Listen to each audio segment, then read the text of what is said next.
मैं आप सभी का प्यारा चुन्नू। तो आज मैं आप सभी के साथ एक स्टोरी शेयर करने वाला हूँ। इसमें आज ना मेरे एक अंकल जी आने वाले हैं।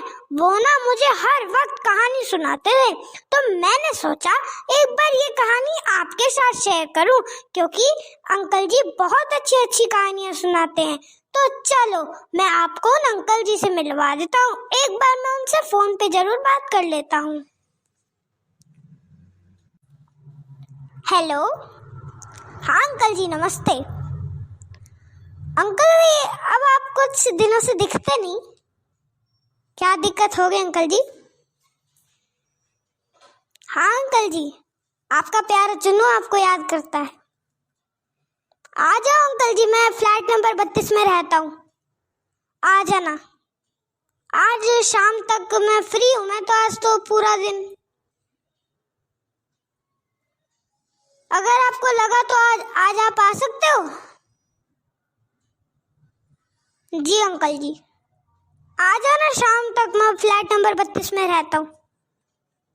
ओके अंकल जी, ओके, नमस्ते अंकल जी। तो गाइस अभी तो अंकल जी कह रहे हैं कि अभी वो शाम तक आएंगे, तो तब तक अगर आपने मेरे चैनल सब्सक्राइब नहीं किया है तो उसे सब्सक्राइब कर लेना।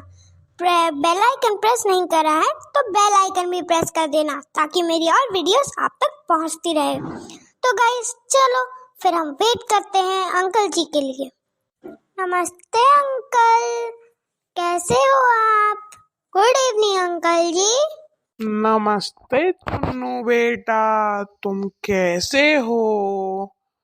तुमसे मिलकर बहुत खुशी हुई बेटा। कभी तुम्हें देखा था जब तुम बहुत छोटे बच्चे थे।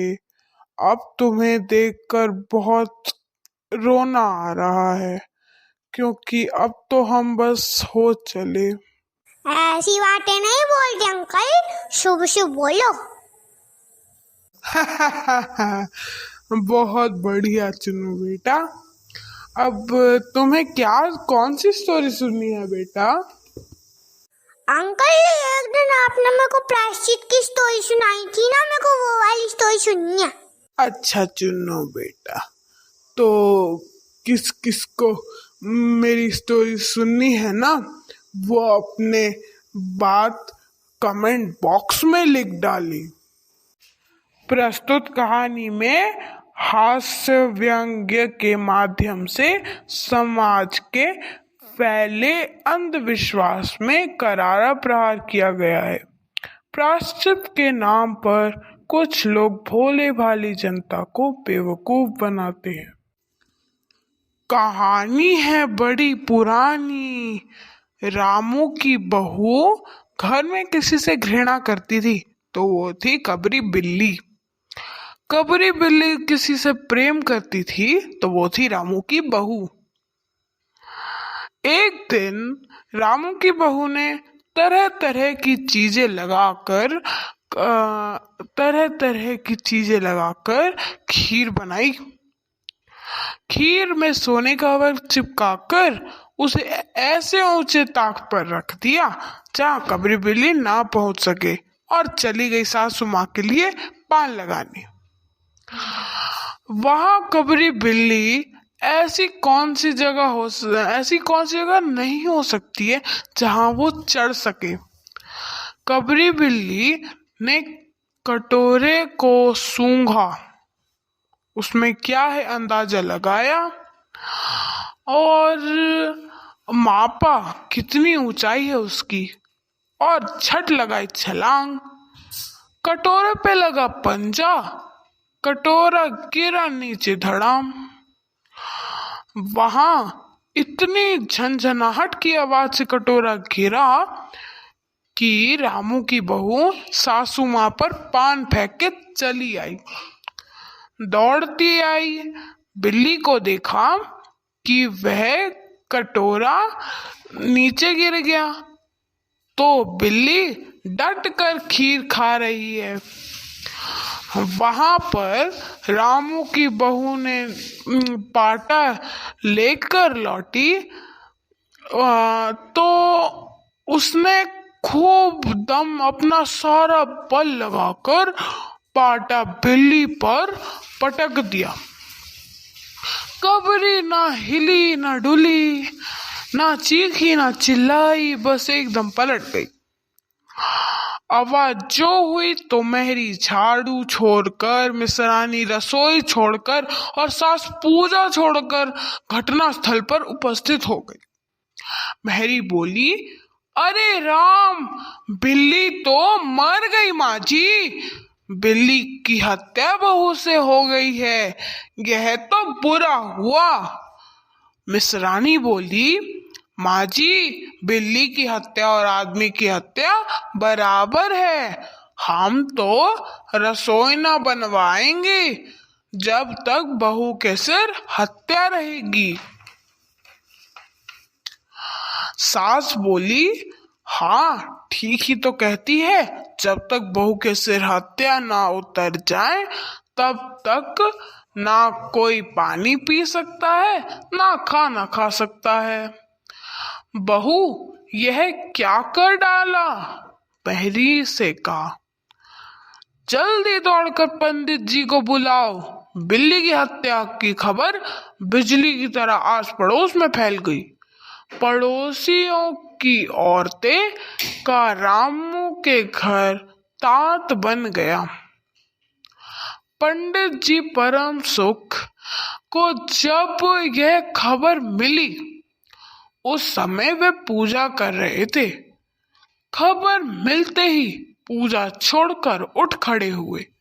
पंडिताइन से मुस्कुराते हुए बोले, भोजन ना बनाना, लाला घासी राम की पतहू ने बिल्ली मार डाली, प्रायश्चित होगा, पकवानों पर हाथ लगेगा।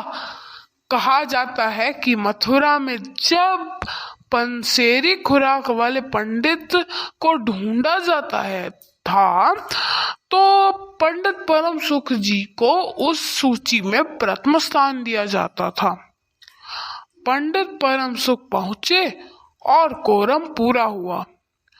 पंचायत बैठी। किस्नू की माँ ने कहा, पंडित जी, बिल्ली की हत्या करने से कौन सा नरक मिलता है?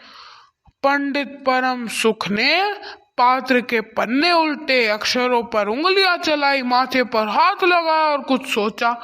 चेहरे पर धुंधलापन आया, माथे पर बल पड़े, नाक सुकड़ गई और स्वर गंभीर हो गए। हरे कृष्ण, बड़ा बुरा हुआ। प्रातः काल ब्रह्म मुहूर्त में बिल्ली की हत्या घोर कुंभी पाक नरक का पाप है। रामू की माँ, यह तो बड़ा बुरा हुआ। रामू की माँ की आंख में आंसू आ गए। तो फिर पंडित जी, अब क्या होगा, आप ही बतलाएं। पंडित परम सुख मुस्कुराए। रामू की माँ ने कहा, पंडित जी, इसलिए तो आपको बुलवाया था। अब आगे बताओ, क्या किया जाए? क्या किया जाए? यही कि एक सोने की बिल्ली बनवा कर बहू से दान करवा दी जाए। जब तक बिल्ली ना दे दी जाएगी तब तक तो घर अपवित्र रहेगा। बिल्ली दान देने के बाद 21 दिन का पाठ हो जाए। छुन्नू की दादी ने कहा, हाँ और क्या? पंडित जी ठीक ही तो कहते हैं, बिल्ली अभी दान दे दी जाएगी और पाठ फिर हो जाए। रामू की माँ ने कहा, तो पंडित जी कितने तोले की बिल्ली बनवाई जाए? कम से कम 21 तोला। मेरे को तो 21 तोले की बिल्ली चाहिए और बाकी आपकी श्रद्धा। मोल तोल चालू हुआ तो बिल्ली 11 तोले की बिल्ली पर फिक्स हो गई। पंडित परम सुख हंस पड़े। रामू की माँ, 1 तोले सोने की बिल्ली, अरे रुपयों का लोभ बहू से बढ़कर है क्या? रामू के सिर पर बड़ा पाप है। इसमें इतना लोभ।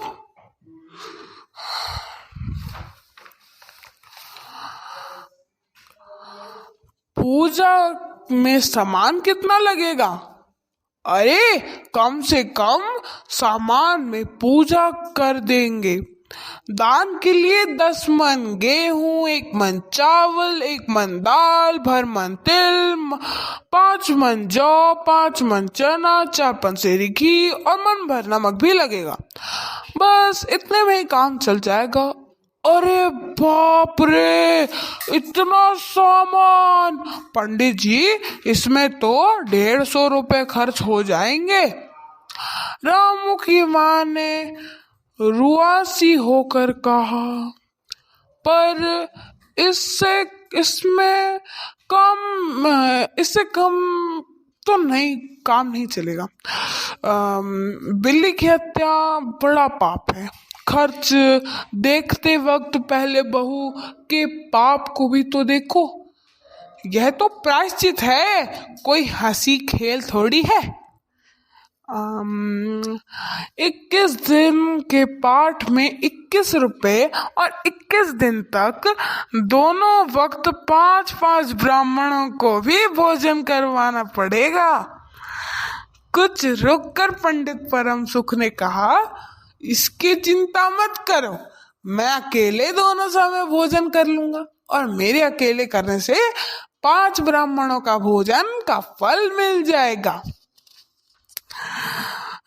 पंडित जी बड़े क्या ही थे पंडित जी, पता नहीं। अच्छा, सो अब प्रायश्चित का प्रबंध करवाओ।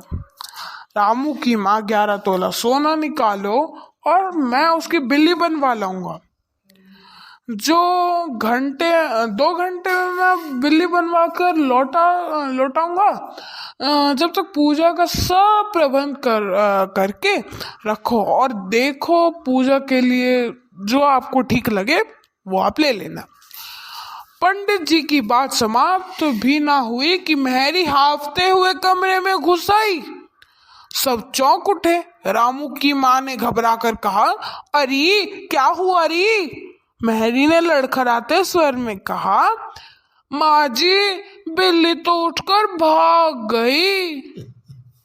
तो बच्चों, आपने इस कहानी से क्या सीखा? मुझे ये बात कमेंट में बताना।